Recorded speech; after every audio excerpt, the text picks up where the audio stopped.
In this video, we're going to be talking to home service business owners about how you can make sure that when it comes to your marriage, you're on the same page. Dealing with a spouse. Okay, all right. We're also going to be talking about hiring your first employee and how to bridge that gap from solo operator to a manager. So I lost my first employee and it was pretty ugly. Like, it was a friend of mine and like we no longer talk.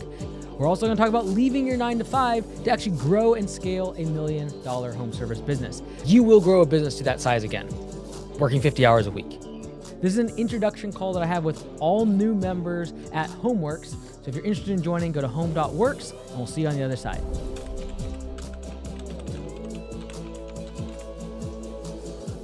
How's it going?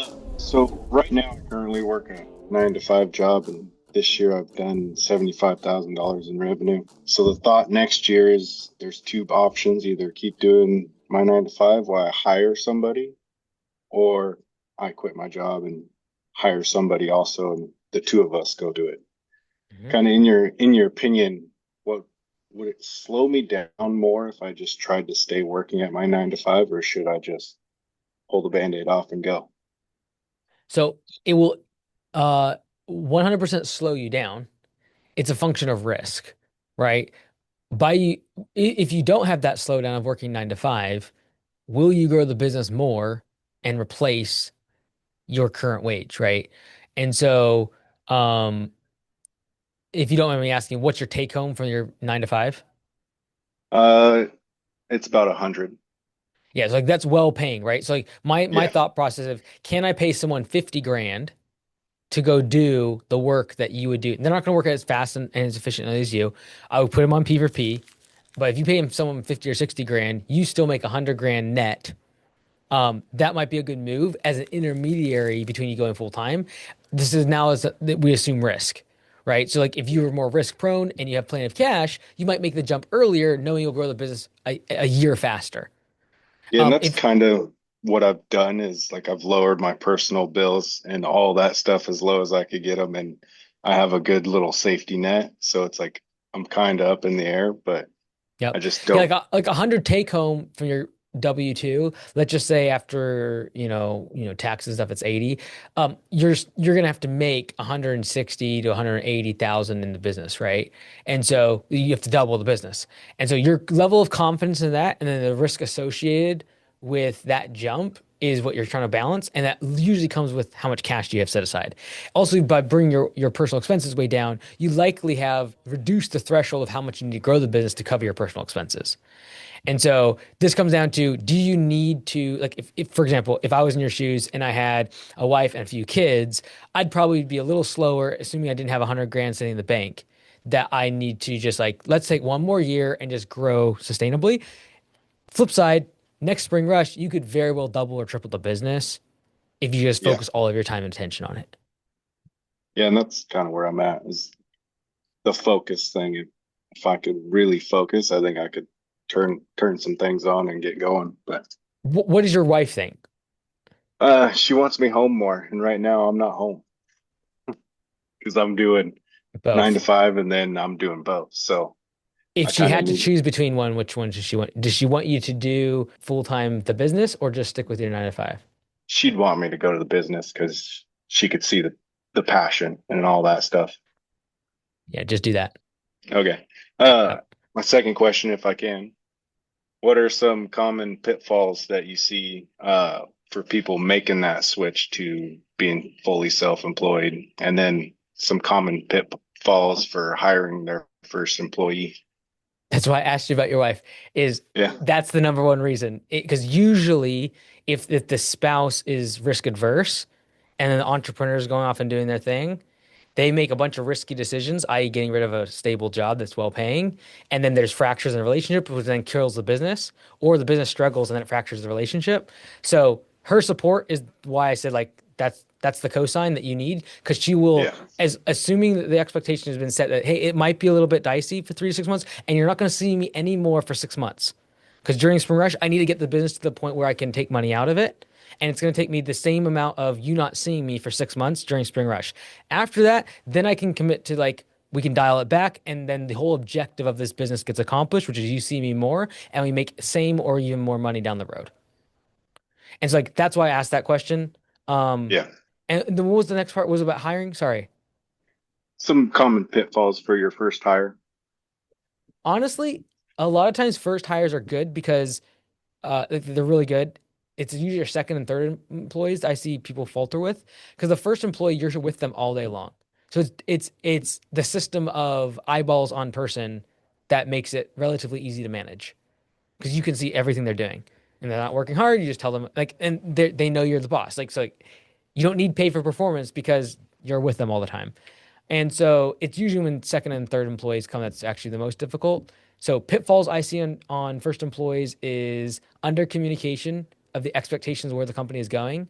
And you end up losing that first employee because they're solid when you get to two and three employees, and now you're no longer working alongside them. So I lost my first employee, and it was pretty ugly. Like it was a friend of mine, and like we no longer talk. And it's because I didn't set the expectation. I'm going to go this business, and I'm not going to be working in this truck with you forever. And so you Gotcha. really like that now, but like down the road, that's not going to be the case. Okay. My question is, there's a fertilizing company in our city, Springfield, Missouri, really premier, Christian-based, value-based company that has a very high price point, value point type thing. Hmm. And I'm thinking of setting up an offer. They don't do any mowing. They just do fertilizing, landscaping, and tree service. And I'm doing some sort of affiliate program with them for mowing clients and mowing uh, in the lawn maintenance side of it. And I'm curious how you would recommend to go about that. Yeah. So do you do treatments at all right now? No, and I don't plan to. I think you could probably get away here with just doing a referral strategy instead of an Mm-hmm. affiliate because you have customers they need and they have customers you want. And so I Okay. think this could be more of a referral situation. It's easy to track. It's like, hey, when you have a treatment client that you don't want, you give it to them. When they have a mowing customer that they don't want, they hand it to you. And because Okay. both of you don't do the service, there shouldn't money shouldn't have to flow hands and just keeps it Okay. simpler.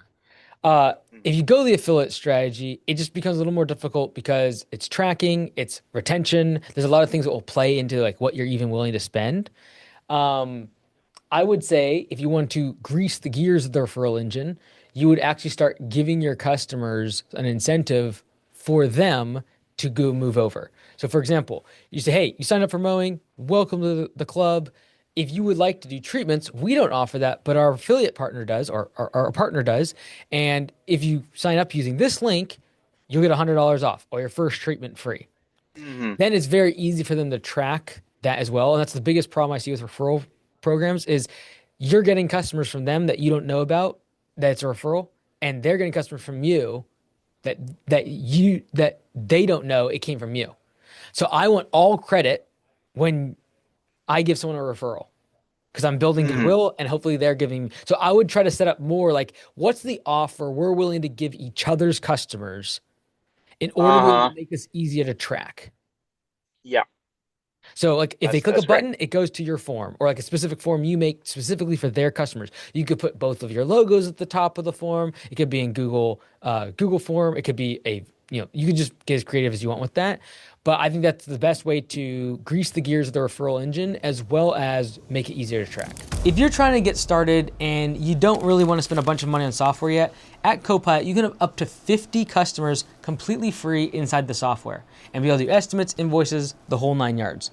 Also, if you're under 18 years old, you can get the pro version for free without that limited number of customers. So go check it out, copilotcrm.com, book a call with Christian, head of our sales team, and he'll make sure it's a good fit for you. A couple more questions. One is in relation to the dealing with a spouse. Um, so I've Those are strong words. Dealing with a spouse. Okay, all right. not dealing with a spouse. I guess negotiating would be the word. Oh, negotiating. Okay, let's do it. All right. So grew up in a lawn care family, never scaled. Our family always worked from 5 to 9 every day, all the time. And so that was all I was used to. My wife came from a family where her father was a computer programmer and he could be around way more. And we've been running a business for 3 years now. Sold a bigger, we were doing about 500K last year, sold it because I was never home and everything just was not working out very well. And I'm trying to be home a decent amount with the kids and the wife while still growing. We started a new location around probably 100K this year, and wanting to grow a lot to be to the point of being free and being able to buy back our time. Yep. What's the best way you see to do that? Totally. So just so I'm clear, you sold the 500,000 in revenue business because it was taking all of your time. Is that the Yes, case? Okay. yes. And was that business profitable About 30% profitable, but I was working in the all the time? field still a little bit.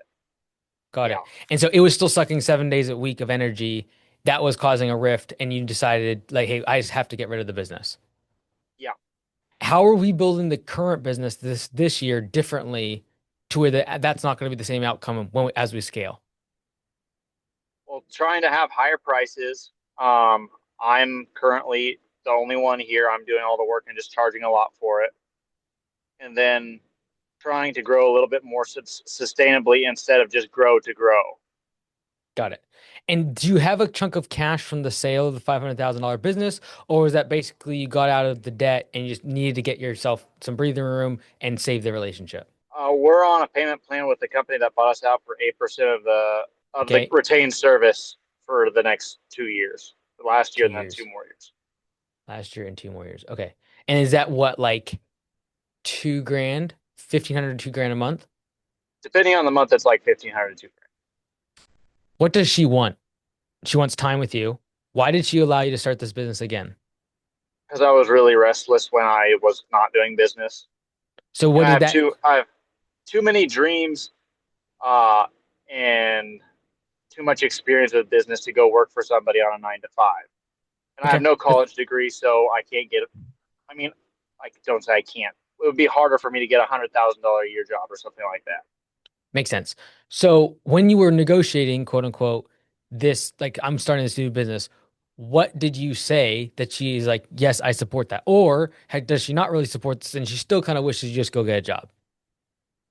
She fully supports it. What the struggle is right now I'm prioritizing family time and trying to work maybe 10 hours a day, 5 days a week.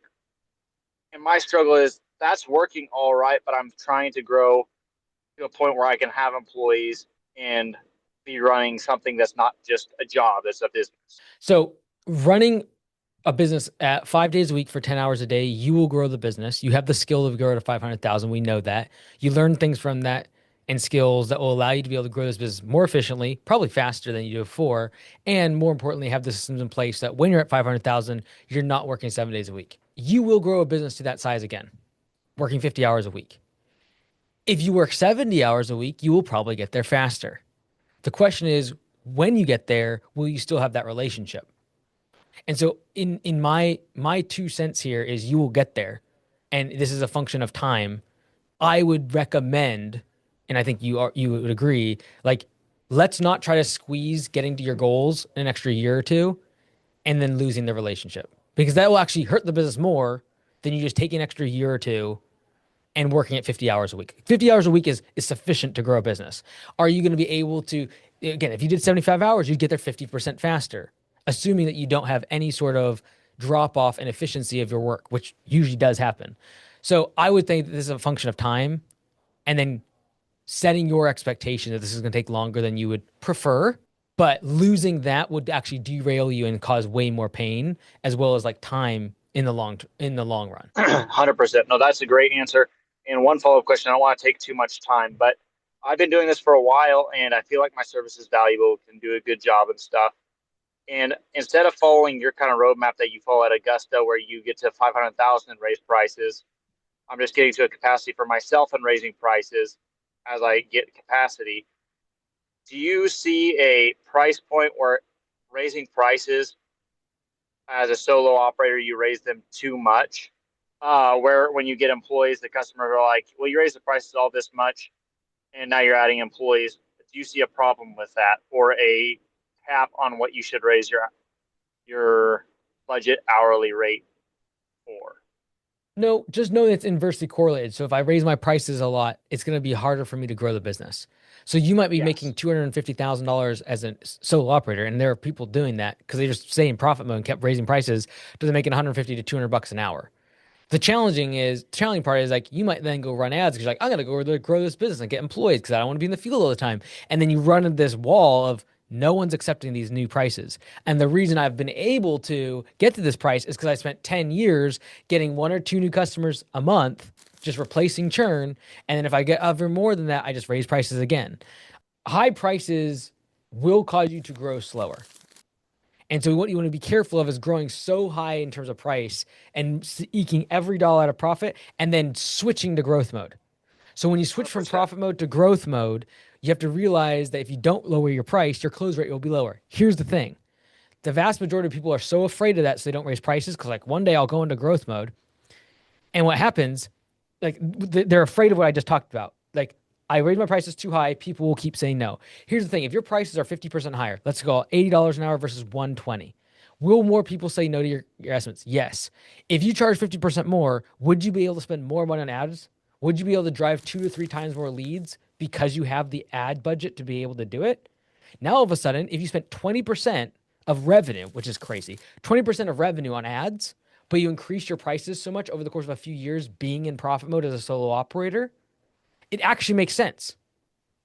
Like I could still go into growth mode and just do it with paid ads.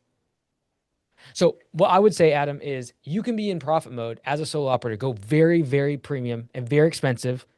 And in the back of your mind, you're like, man, there's no way I can scale this. People will say no to my estimates. I will never be able to get 3, 4, 5 employees. I would beg to differ because what you will then do when you will go back into growth mode, yes, your close rate will be low, but you'll have the budget to go spend on ads and drive traffic. Then you will switch as much as possible to instant quotes or over the phone estimates. Mm-hmm. And then that will push your close rate back up. And so the trouble I have with people that go way, way premium, like this is a bad problem to have, and your close rate's literally 10 to 15%. The reason I have a problem with that is because now you're spending a whole bunch of money getting estimates out and only 10% are getting accepted. It's very inefficient. But what you can do if you go back into growth mode is switch to instant pricing or over the phone estimates and having someone answer the phone and doing pricing for you, throttle ads, and then now there's no drag on your estimator or you doing a bunch more ad and sending out quotes. 100%. So I would see this as three phases. One, get to premium, get to where you're raising prices and you're at capacity as a solo operator, making very good money. Then second phase, change the way I do estimates to get on like when the copy and paste millionaire goes from like in-person estimates, drive-by estimates, over the phone estimates, and then instant quotes. I'm gonna be going this way as much as possible so that when phase three, I turn on the ads because I now have the margin to do so, I actually have a decent close rate. Because on instant quotes, once we have it in Homeworks, this will be good timing for you.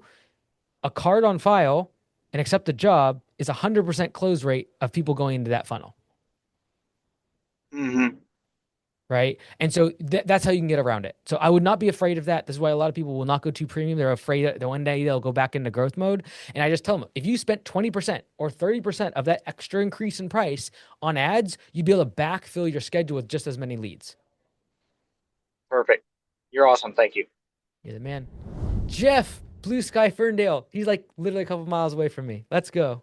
For winter services, roof and gutters and Christmas light type stuff. I don't have a problem myself doing roofs and gutters, although some of the pitches on the roofs around here I don't like.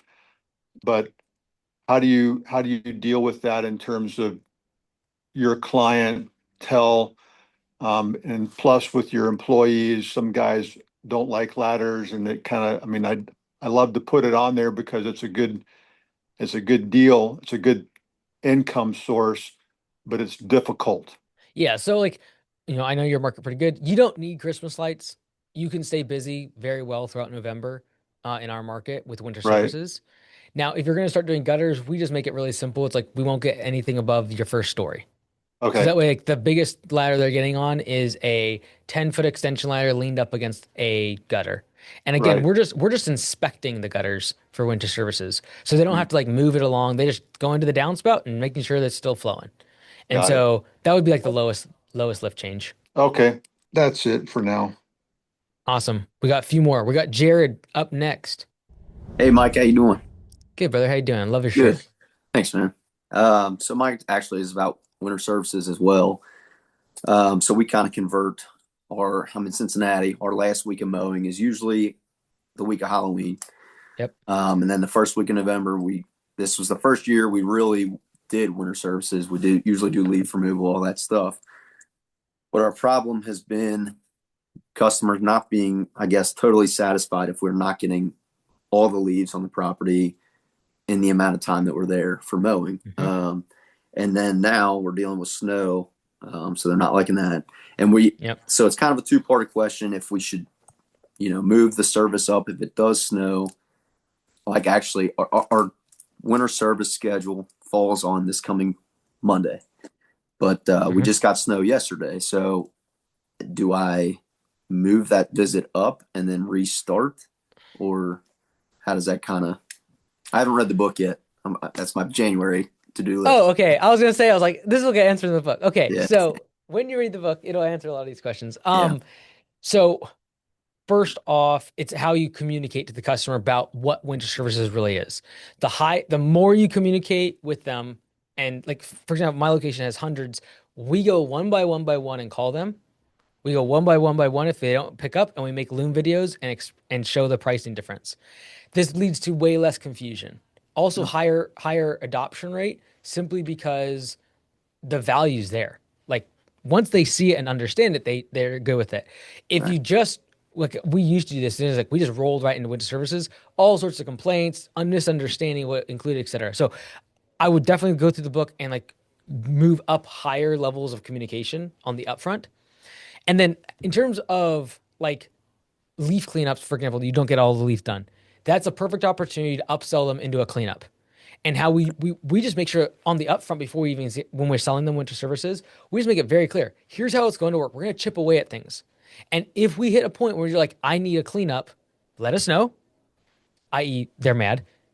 We'll get you an estimate to get it right back up to zero. But you can just say winter services is a way to be able to maintain your fall cleanup and the look of your property throughout the entire year, or B, save money by allowing us to chip away at your fall cleanup throughout the entire year, off season, I should say. okay, So it's really about communication. Um, the higher level you go, the better. If you just do email, you're gonna have a lot of problems. If you do a phone call, better. If you do a Loom video and actually show them their property versus a comparable price and what they're saving and explain everything, better. If you go in person with a whiteboard and walk them through it, the best. So like there's levels here, right? yeah, And then I would say in terms of snow, we have a kind of a split of two different ways that people do it. One is they will just pull the next winter service visit forward. Some people will just pull the next visit forward. The problem is if you have 6 events in 7 days, you just blew through all of your winter services, right? yeah, I prefer it to be winter services are separate from snow. Here's all the things we do. And if snow is present and we're there, yeah, we'll get rid of it. We'll put down ice melt, etc. But if you want to be on the snow route, different service. yeah. That's kind of what I'm struggling with, just because, like I said, it's coming up, and we've got people that. So before we just did the Black Friday deal with Copilot, so I'm still getting into there. Coming from Jobber, and we used the Mailchimp email blast and got people signed up with Snow that aren't our normal mowing customers. So I'm like, they're paying a premium versus people that are doing winter services. I kind Right. of was battling that. So So what I would do on your winter services comparison chart that I'm going to communicate to every customer, I'm going to have here's the cost of your fall cleanup and your spring cleanup and snow services. And then if you want, you could then package snow into winter services. okay, Or you say, here's fall cleanup and spring cleanup versus winter services. And also, by the way, if you want to get on snow service, there's this other thing. The reason I do that is because some people will just go straight to snow. They're like, okay, I don't want the winter services thing, but can I get snow? Again, this is going to take 3 to 4 minutes to explain to someone. yeah. But again, if you do that for 400, even a couple hundred people, it's a couple days worth of work for massive improvement to on the revenue over the off season. So do you recommend selling this more like in the October timeframe, or is this Yes, as okay? you do not want people canceling the mowing service prematurely without you Sure. have pitched this already. So we usually go 6 weeks before the end of our mowing season. Okay.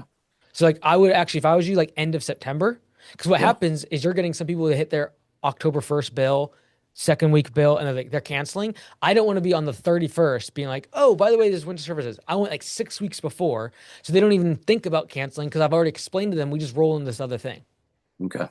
Cool. And that's the same goes for people that don't even really do clean. Like we have a lot of mowing customers that do their own mulch and cleanups, and I mean you're still trying to sell them on that stuff, right? So I am, and then um I'm also realizing like you have this add-on of snow services that you yeah. get to kind of pitch them as well. So we have some people that will watch the winter services and they'll be like, yes, I want winter services and I want the snow. We have other people like, don't like the winter services thing, but I didn't know you offered snow. Can I just get that? Okay. Cool. Thanks. Yep. And then that kind of evens out your revenue too. So that way you have winter service revenue, but then when it snows, you actually have a peak of like you have something for the crew to do. Yeah. And then you can go back to winter services, even if the snow stays on the ground for 2 weeks. Because part of our winter services is we put salt down on the steps. We will shovel the walkways. We just aren't doing like a plowing job. Yeah. Okay. Cool. Awesome. All right, we got time for well, we have no time, but let's go ahead and do two more. Okay, so I had kind of a real quick question. I'm trying to we're scaling pretty fast. So this is our second year in business. I've owned another business before, sold that, and that's kind of where we're at now. We're trying, so I'm day to day in the field, running my crew. I'm trying to step out of that and hire somebody. And I kind of had the same question as one of the previous guys as far as hiring. Do you think it's better to hire somebody that is been has done the same kind of work, or is it better to hire somebody that's kind of fresh and younger and could grow with the business and kind of be able to train them into kind of that role and mold them to where they should be? Yeah, like the manager role, is that what you're talking about? Yeah, like I mean, as far as crew leader, if that like because Yeah. there's some decision. I mean, you're talking about trees over people's houses. Like I want somebody Yeah. that I can trust. Like I don't want some guy that just doesn't know what he's doing. hmm Yeah, like I think there's pros and cons to both.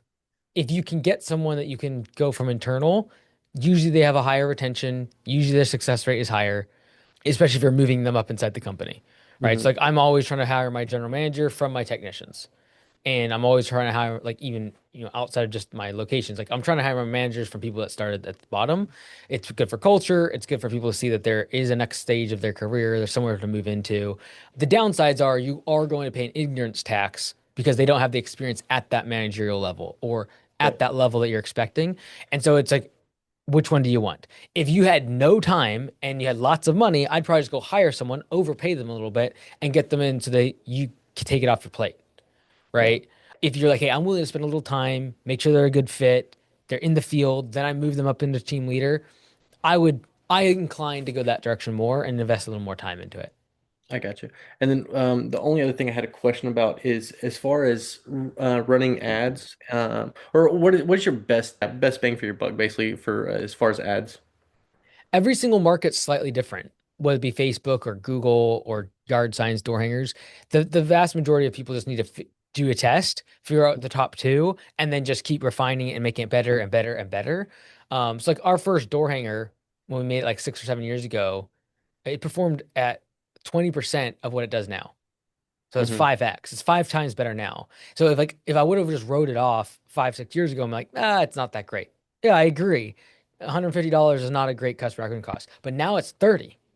Yeah.